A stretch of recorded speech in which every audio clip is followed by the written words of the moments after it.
deep in the reads, and a little while ago I posted a video for my top 5 favorite reads in 2022, and you can go check that out if you're interested, but if you want to hear me rant for 15 straight minutes, you're in the right place, because this is the list of my least favorite reads from 2022.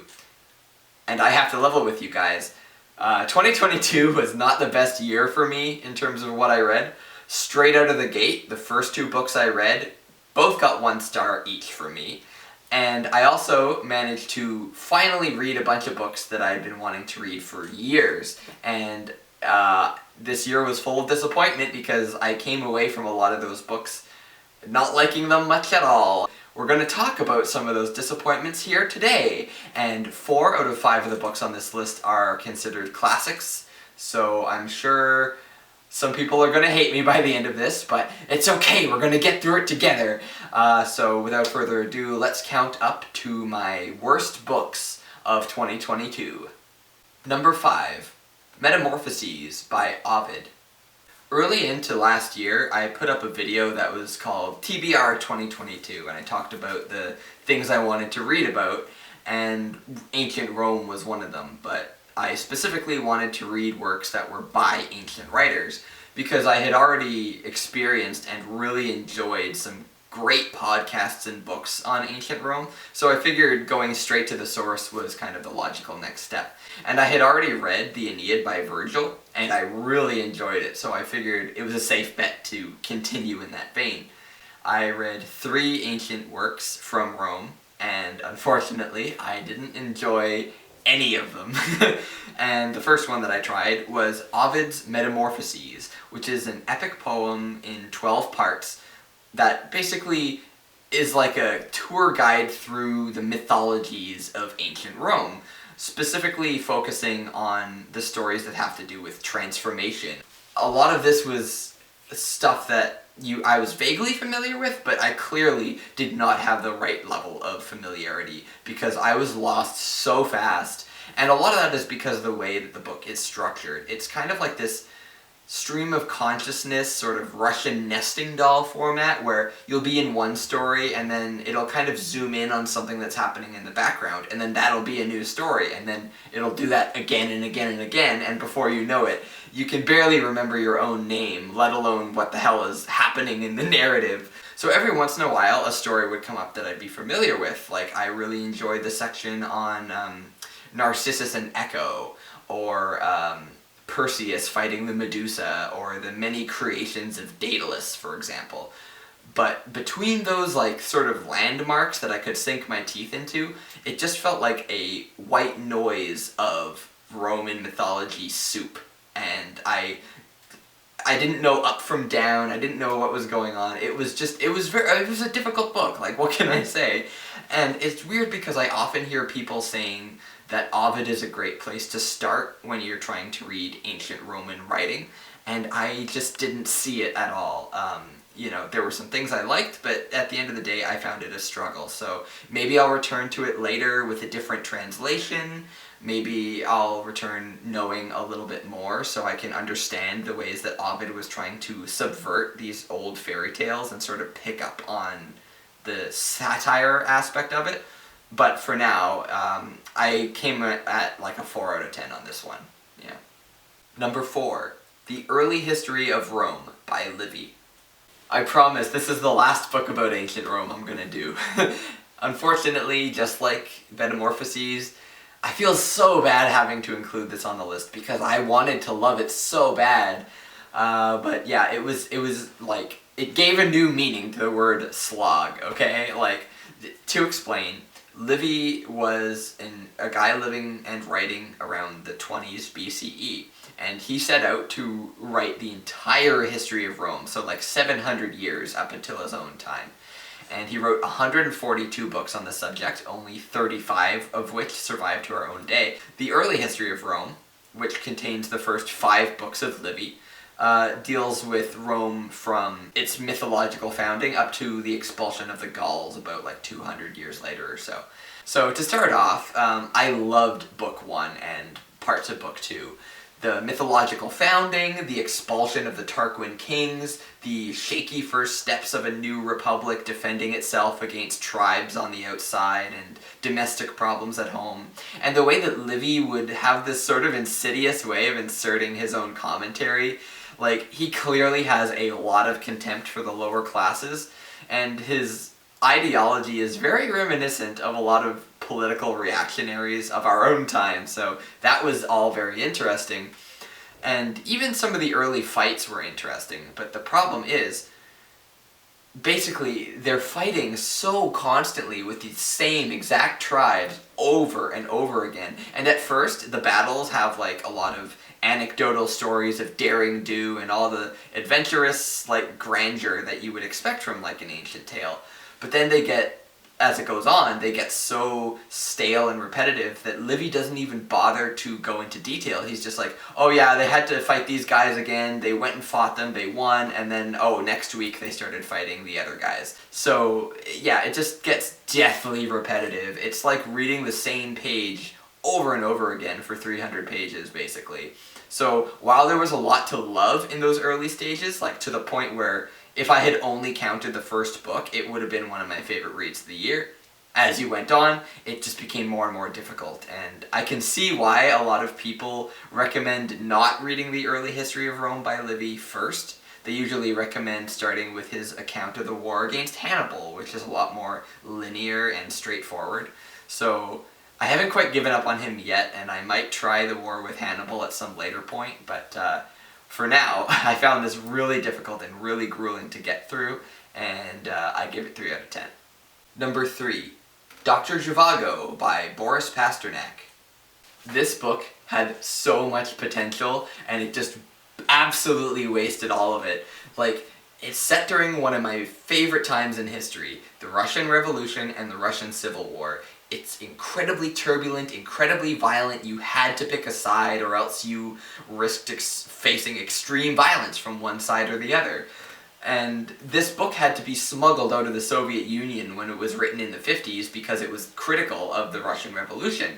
So I was all over it when I went into it, and I happened to read it alongside not one, but 2 book groups. And one of those book groups had a bunch of people in it who were super into Russian literature. They had read all the big titles, and yet they didn't even get through the book. I was one of the only ones between both reading groups that actually finished it. It's not just that it's a difficult Russian novel. There's something fundamentally broken with this book. And I could go on all day about it, but I'll just summarize. The book didn't know where the dramatic beats were. It didn't know what to emphasize at all. So a lot of the time, the most exciting events happen off-page, or there'll be a flash forward, like years ahead, and then they'll just, in a very bland way, recap all this amazing shit that we didn't get to see.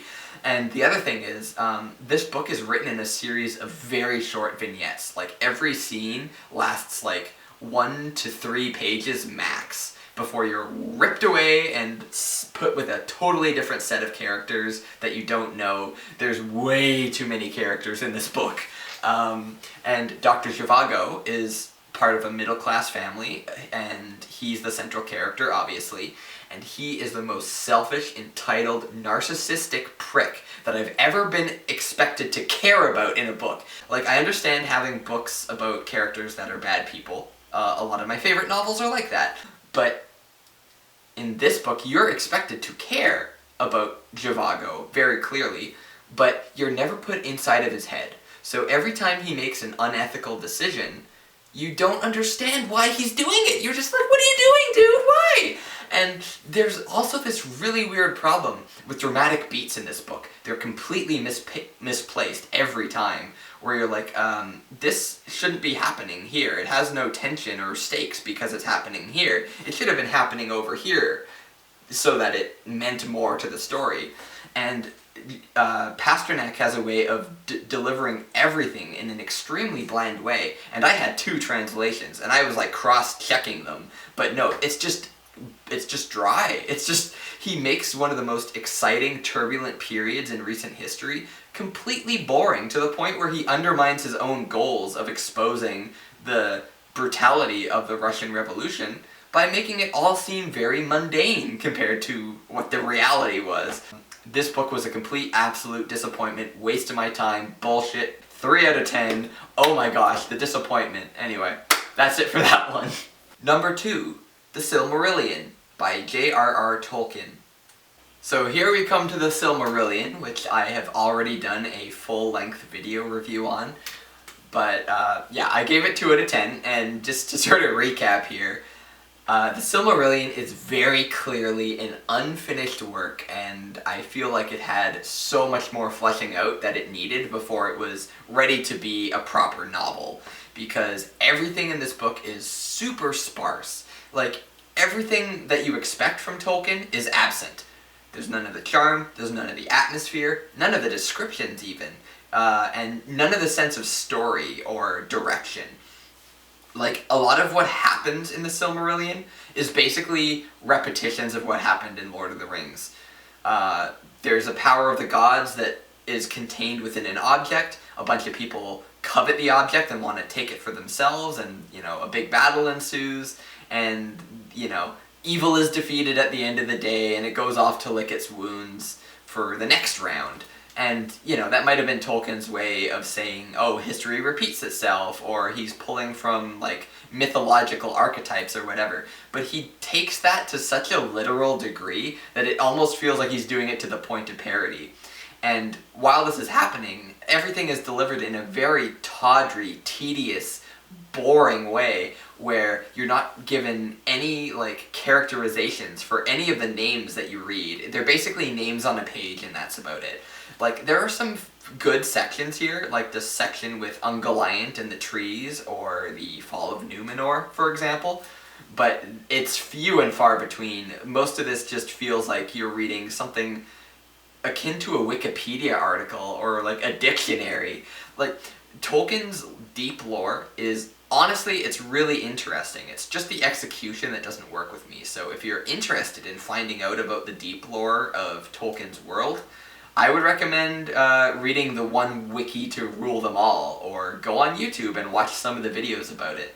I think the only people who will enjoy the Silmarillion are people who literally put world building above every other quality of writing. Like, doesn't matter that there's no good characters, doesn't matter that there's no good writing style, it's just a lot of world building, and I like that. So if you're into that, then fine, but I need a little bit more meat on my bones before I'm okay with reading a book, so that's all there is to it. And my least favorite read for 2022 is A Scent of New Mown Hay by John Blackburn.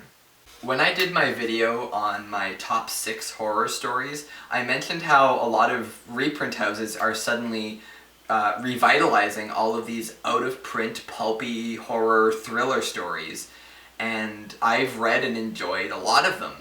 So I was excited when I found out that A Scent of New Mown Hay, which I had just gotten from my recently deceased grandfather, happened to be one of those books that's gotten the reprint treatment. And then I read into it and found out that it's a thriller written in the 50s about a pandemic that starts in Russia and mysteriously spreads to this small town in England. And I was like, ooh, this is gonna be good. And I knew it was gonna be corny, and I knew it was gonna be dated, but I was ready for some good, fun, pulpy action. But I've never encountered a book more afraid of advancing its own plot and exploring its own potential. It's like every time the author is about to come up to something exciting, he pauses everything.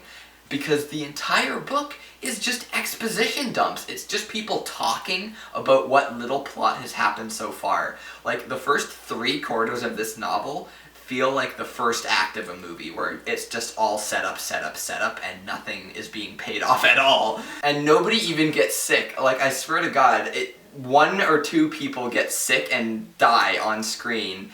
Everything else is completely fine. None of the big, bad, scary things that are threatening to happen actually come to pass. It's just like, oh yeah, we fixed it before it became a problem. And then you're 10 pages away from the ending, and you're like, wait, is this like the first volume of a series or something? Like, how can this wrap up? And then it wraps up, and you're like, oh, well, There you go. Like, the ending was the best part because it was hilariously bad. Like, that's what I've been wanting this whole time, but the problem is, the whole book is just contrivance and corniness and stupid fucking cliches. It's so bad, and I know I'm probably making it sound like it's so bad that it's good, but trust me, it's so boring. Everything is boring. You're just like waiting for something to happen. You're like, why are they just sitting and talking about tea? Just do something. And it's extremely predictable, and it's just the worst of the worst. And you know, if you want to read a pulpy horror novel that's so bad that it's good, check out Hellhound by Ken Greenhall. That one is hilariously bad and worth your time. This one, I don't know what the publishers were thinking.